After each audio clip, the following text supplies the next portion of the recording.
What's up, YouTube? It's your boy, Rod the Water God. Today, we're going over Kanye West in his interview where he's apologizing to the Jewish community. Guys, make sure you subscribe to the channel and hit that notification bell so you can get all of the information on politics, news, and finance that we spit out on this channel.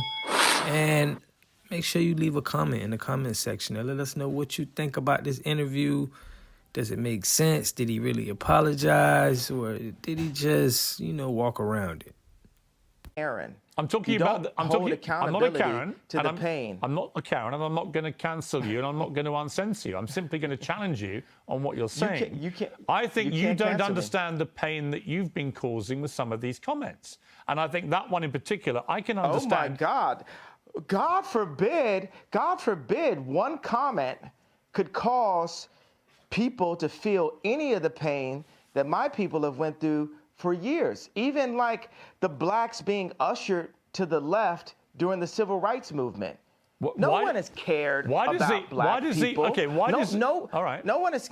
Let me say, I agree that the racism against black people has been utterly deplorable, shameful, unacceptable, and thank God the world is beginning to move to a better place about the way it is treated black people like you. However, one form of racism doesn't justify. It's almost in a better place. Well, one form of racism doesn't justify another. It's not a better place. I'm not cutting you off. I'm finishing my sentence so you can respond. One form of racism. It is racism when you say I'm going DEFCON for Jewish people. I was in a position where I've been hurt, and this is the way I had the right to express myself.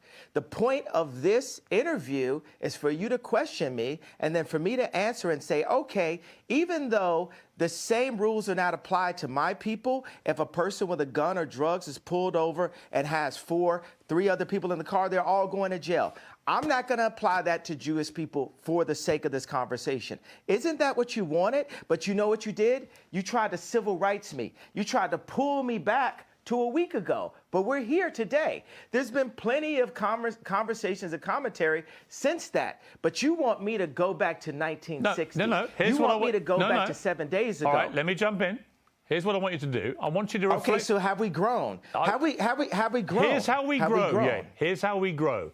I want you to reflect. No, have we grown? Have we grown? You're not in charge of my growth. You're not in charge of my growth, Chris. Okay, let me phrase it like this. I'm about to suggest to you how you may grow if you choose to grow this way.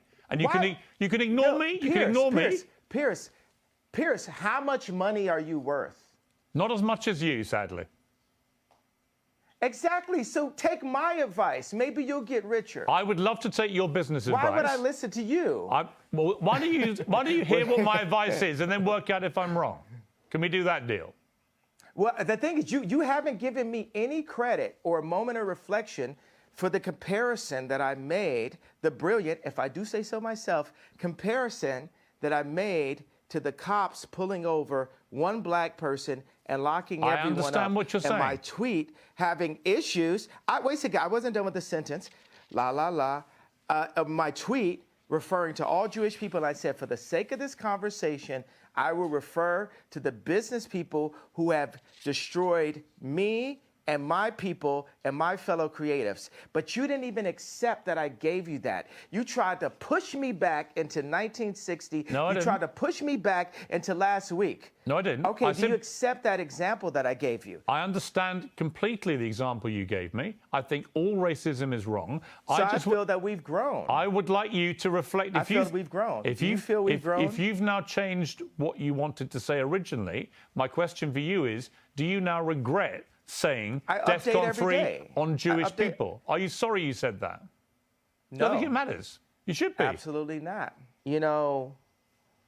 I will say I'm sorry for the people that I hurt with the DEFCON, the confusion that I call. I feel like I cause hurt and confusion.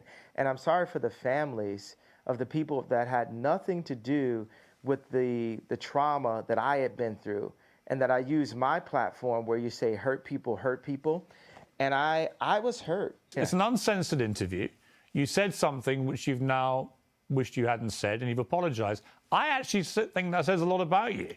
right? That shows you've got that ability to be self-aware, to understand when you cross a line. I think someone like you, with all your energy and creativity and your passion, you're going to say stuff. The way that you talk constantly and in such an extraordinary manner, you're going to trip up. You're going to say things the wrong way.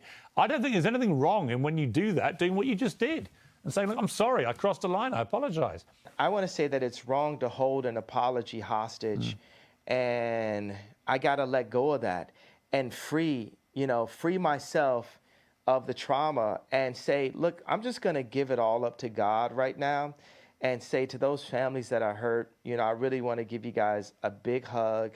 And I want to, I say, I'm sorry for hurting you with my comments. And I want to word it in not in like a political way, but in a presidential way.